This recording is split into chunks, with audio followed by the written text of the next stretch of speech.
پاکستان میں سیاسی ہیجان انگیز صورتحال۔ السلام علیکم ویورز۔ میرے والد صاحب صحافی تھے اور انگریزی اخبار سے ان کا تعلق رہا تھا۔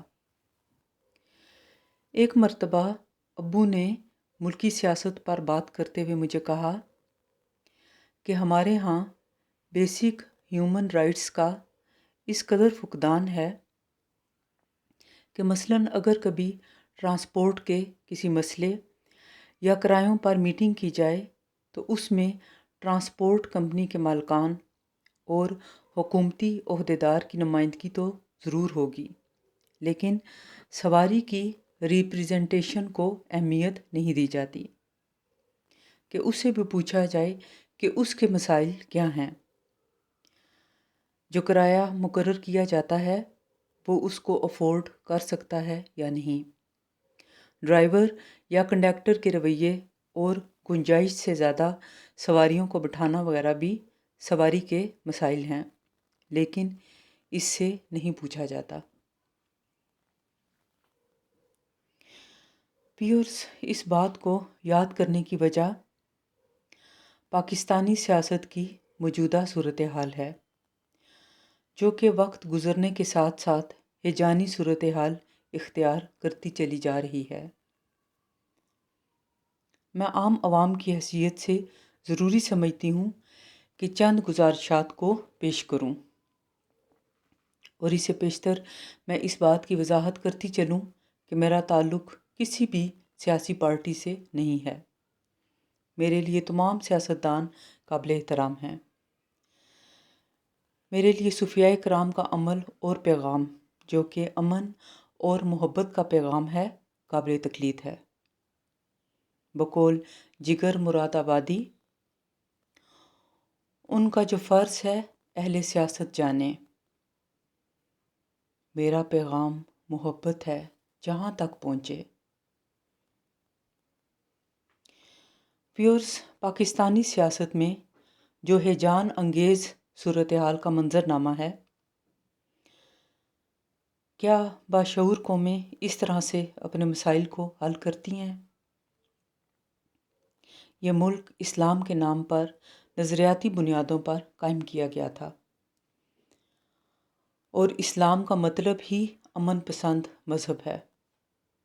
اس نام پر بننے والے معاشرے کو اس کی عملی تصویر ہونا چاہیے۔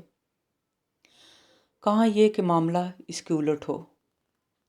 سیاسی اختلافات اور رائے میں اختلاف ہونا عین جائز اور ہر شہری کا بنیادی حق ہے، لیکن اپنے حق کے اظہار کے لیے دوسرے لوگوں کی نہ صرف دل آزاری بلکہ ان کی جان و مال کے در پہ ہو جانا، کیا مہذب قوموں کا یہی وتیرہ ہے؟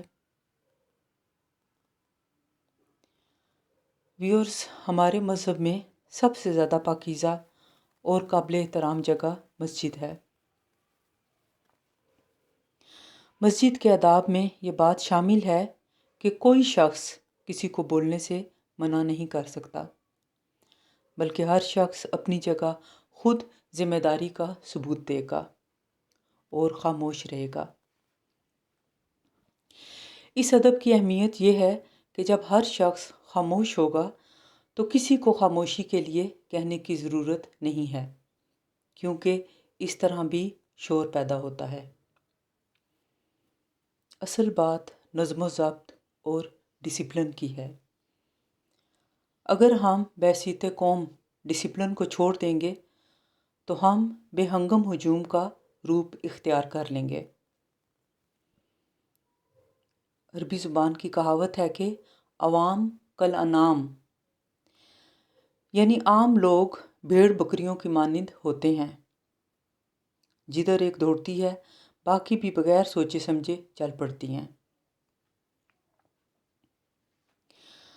ویورز، صوفیائے کرام کی تعلیمات امن اور محبت پر مبنی تھیں۔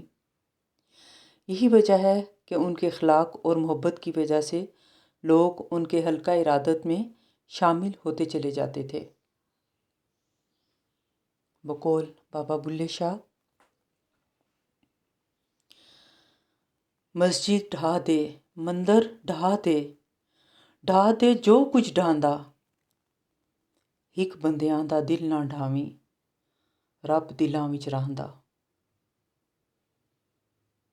اسی پیغام کو مولانا روم رحمۃ اللہ علیہ کی مثنوی میں دیکھیں تو آپ فرماتے ہیں کہ اولیاء اللہ کا دل وہ مسجد ہے جس میں اللہ خود موجود ہے۔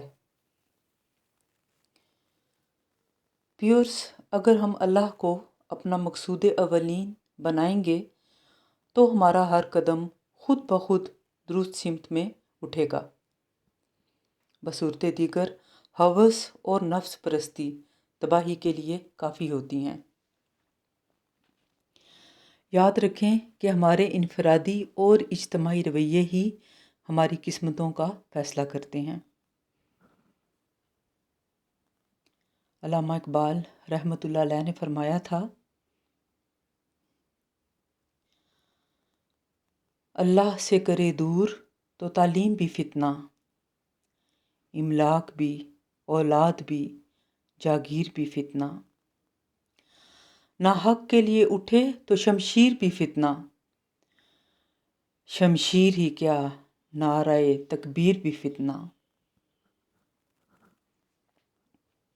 ویورز، میرا کام لوگوں کو اجتماعی سوچ دینا ہے، اور اجتماعی سوچ سوائے امن اور محبت کے کچھ بھی نہیں ہے۔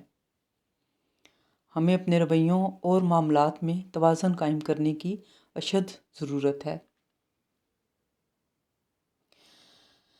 ویورز، عبداللہ حسین کی کتاب اداس نسلیں میں آپ لکھتے ہیں کہ قیام پاکستان کے وقت جن لوگوں نے ہجرت کی اور اپنے مال، رشتہ دار، زمینوں اور جان کی قربانیاں دے کر پاکستان پہنچے، وہ لوگ ذہنی طور پر نارمل نہیں رہے، کیونکہ وہ انسانی تاریخ کی سب سے بڑی اور المناک ہجرت تھی۔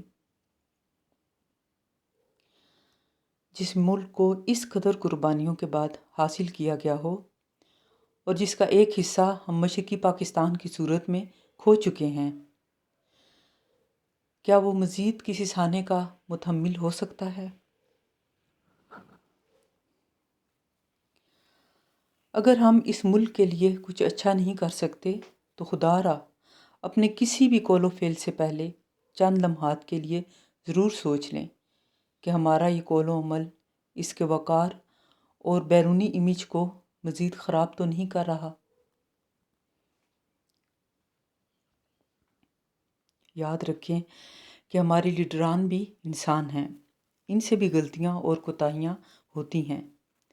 ایک دوسرے کو معاف کرنے کی عادت ڈالیں تاکہ دشمنیوں کی بجائے محبت میں اضافہ ہو، ورنہ ہماری آنے والی نسلیں ہمیں کبھی معاف نہیں کریں گی۔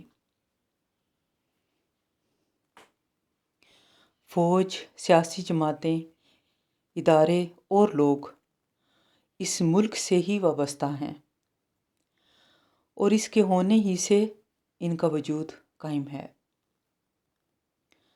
لوگ ختم ہو جاتے ہیں لیکن قومیں ہمیشہ زندہ رہتی ہیں، اور وہی قومیں زندہ رہتی ہیں جن کے ضمیر روشن اور زندہ ہوں۔